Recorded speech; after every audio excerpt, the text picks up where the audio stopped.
जय माँ भवानी दोस्तों। मैं कल्याण भगत स्वागत करता हूँ आपका अम्बे कल्याण चैनल पर।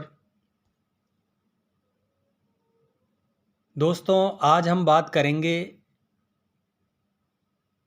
जब नाम जप हमारा सिद्ध होने लगता है तो हमें कुछ अनुभव होते हैं। वह कौन से अनुभव है जो नाम जप के सिद्ध होने पर व्यक्ति को प्राप्त होते हैं? तो आज हम इसी विषय पर चर्चा करेंगे।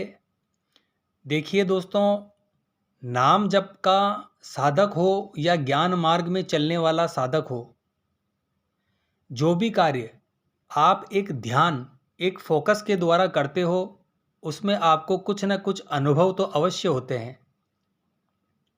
नाम जप के साधक को अनुभव तब ही होंगे जब वह ध्यान साधना में उतरेगा। क्योंकि दोस्तों, यह एक नियम है कि कोई भी कार्य अगर आप बिना सावधानी, बिना ध्यान लगाए करेंगे तो उसमें सिद्धि आपको प्राप्त नहीं होगी। यानी बेमन अगर किसी कार्य को किया जाए तो उसमें व्यक्ति को सफलता नहीं मिलती है।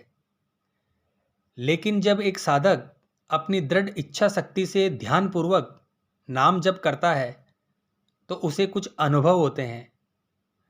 नाम जप किसी भी प्रकार का हो सकता है, चाहे राधे राधे हो या राम राम हो, चाहे कृष्ण कृष्ण हो, चाहे श्री हरि हो, या चाहे ओम नमः शिवाय हो। किसी भी प्रकार का नाम जप हो सकता है दोस्तों। अगर आप नाम जप के साधक हैं तो आपको कुछ अनुभव जरूर होते हैं। सबसे पहले जो अनुभव होगा दोस्तों, आप में गंभीरता आने लगेगी। यह क्यों होता है? क्योंकि आपके अंदर एक ऊर्जा उठने लगती है। ऊर्जा जब आपके अंदर उठती है तो आपको शांत और गंभीर बना देती है।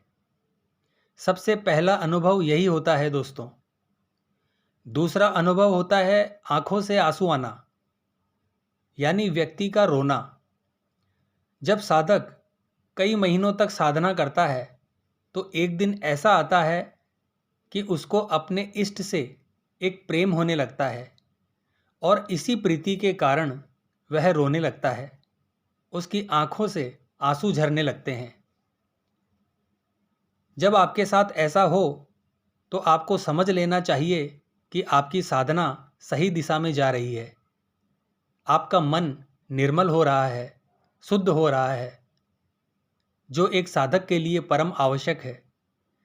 अगला संकेत है दोस्तों, ध्यान का साधक जिस समय साधना में बैठता है तो कई बार उसे ज्योति यानी प्रकाश दिखाई देता है। यह प्रकाश कभी सूर्य के रूप में दिखता है, कभी चंद्रमा के रूप में दिखता है, कभी अन्य कलर में दिखता है। यह प्रकाश साधक के पापों का नाश करते हुए साधक को उन्नति की ओर ले जाता है और इस प्रकार से साधक को ध्यान में प्रकाश दिखाई देता है।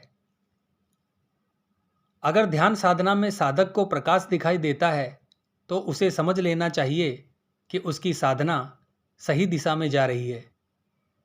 कई बार जब ध्यान का साधक साधना में बैठता है तो उसे ऐसा फील होता है कि उसका एक शरीर नहीं है, उसके दो शरीर हैं या तीन शरीर हैं। अगर ऐसा साधक के साथ होता है तो भी उसे समझ लेना चाहिए कि उसकी ध्यान साधना बूस्ट हो रही है, सही दिशा में चल रही है।